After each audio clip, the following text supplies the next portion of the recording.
It was 4 in the morning, and a wild scream sliced through the walls of my apartment building like a knife. A sharp, hysterical scream full of blinding rage. I heard violent, rhythmic pounding against my door. I didn't move. I sat on my old, comfortable armchair, the one I had fought to keep, with a cup of cold tea in my hands. I knew exactly who was out there. My daughter-in-law, Callista.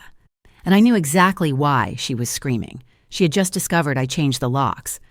This apartment, 4B at the Bayside Apartments in Jersey City, was mine. I bought it with 40 years of work, paid for by cleaning offices at night and scrubbing floors at dawn. Today, finally, I locked it again. But to understand this moment of silent victory, I need to tell you how I lost control of my own home. My name is Eleanor. I'm 66, and I've been a widow for 15 years. I raised my son, Jasper, alone, sacrificing everything so he could have a good life. I broke myself in silence so he could grow up whole. When he met Callista, elegant, immaculate, I cried with happiness. When they needed a place to stay while saving money, I opened my door without hesitation. My home was their home. I thought a mother should always help her children. Always. The subtle takeover began quickly. My favorite vase, a gift from my late husband, was stored away because it was old-fashioned. My comfortable armchair was replaced by a modern, uncomfortable piece Callista bought because we needed to update the space. I swallowed my discomfort. I stayed silent because I didn't want to be the bitter mother-in-law. But Callista's entitlement grew. She invited friends over without warning. I would arrive home exhausted from my cleaning shifts to loud parties in my living room. I felt invisible in my own entryway. When I tried to talk to Jasper, he sighed. "Mom, don't be so strict. Callista just wants to feel comfortable here. A sub."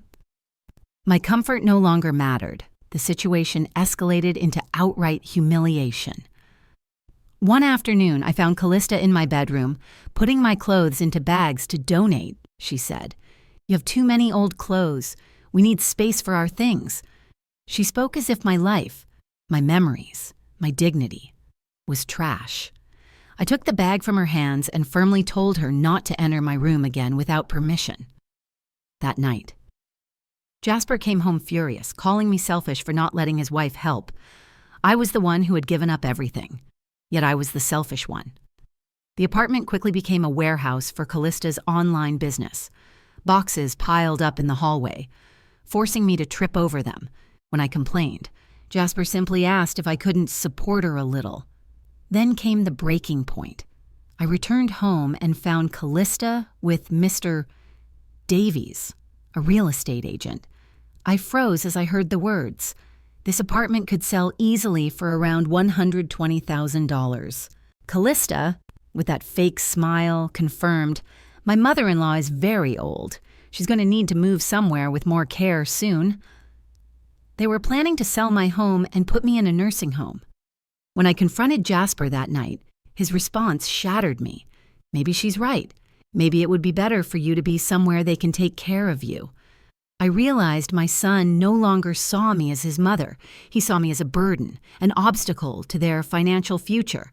That night, I knew I had to fight back, not with tears, but with cold, hard strategy. I went to Evelyn, my neighbor, who told me I needed proof. I immediately started documenting everything. I bought a cheap phone and began recording conversations. I didn't have to wait long. I recorded Callista talking to her friends, laughing and saying, "This place is already ours." Jasper has almost convinced her to sign a power of attorney. Once we have that, we can do whatever we want. She can go to a nursing home. After all, she's not good for anything anymore except cleaning. The recording was the evidence of their fraud. I immediately took it to Mr. Harrison, an attorney in downtown Newark. He confirmed I was in danger and praised me. "Mrs. Eleanor, you are not a bad mother for defending yourself. You are a smart mother." He explained that since they had no lease and paid no rent, they were there only out of my goodwill, and that goodwill could end. He advised me to change the locks, my legal right. A few days later, they tried to make me sign the papers. Jasper presented the power of attorney, arguing it was for my well-being. Callista used every tool of manipulation, but I was ready. I looked them in the eye and said, "I need time. I will not sign anything without fully understanding the legal documents." Callista stormed off, and Jasper followed, but I stood my ground. I had said no. That night, I heard Callista screaming at Jasper, "We can't keep waiting. I'm not going to lose this apartment because of your mother." Jasper's silence confirmed his complicity. The following Friday, when Jasper and Callista were out, the locksmith came. For 30 minutes, I listened to the metallic sounds of my freedom being built. The new, heavy keys in my hand were a shield. My lawyer, Mr. Harrison, arrived later and gave me a prepared document. The formal eviction notice.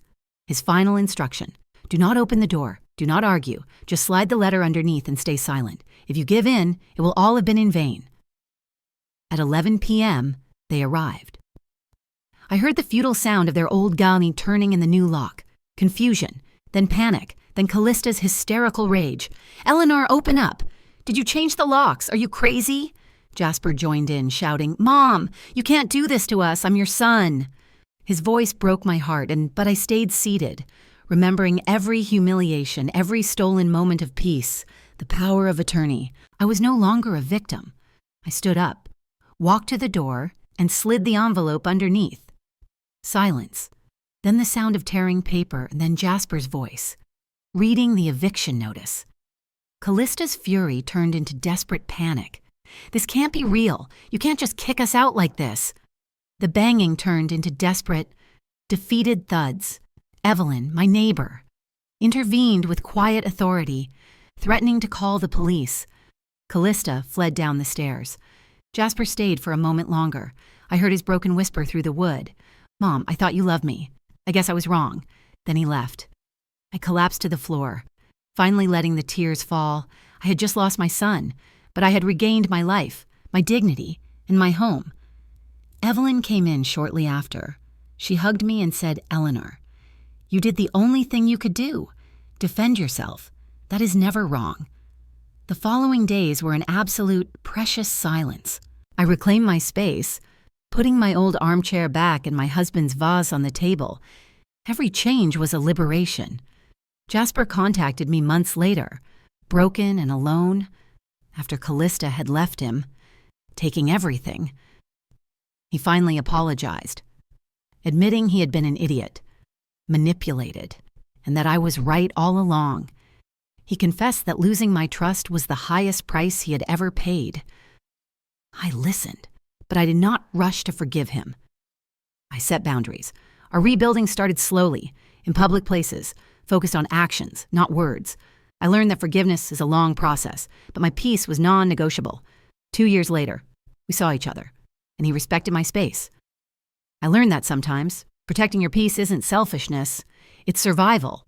That saying no is an act of self-love, and that sometimes, to get your peace back, it's not the lock that needs to change, it's the people you let in.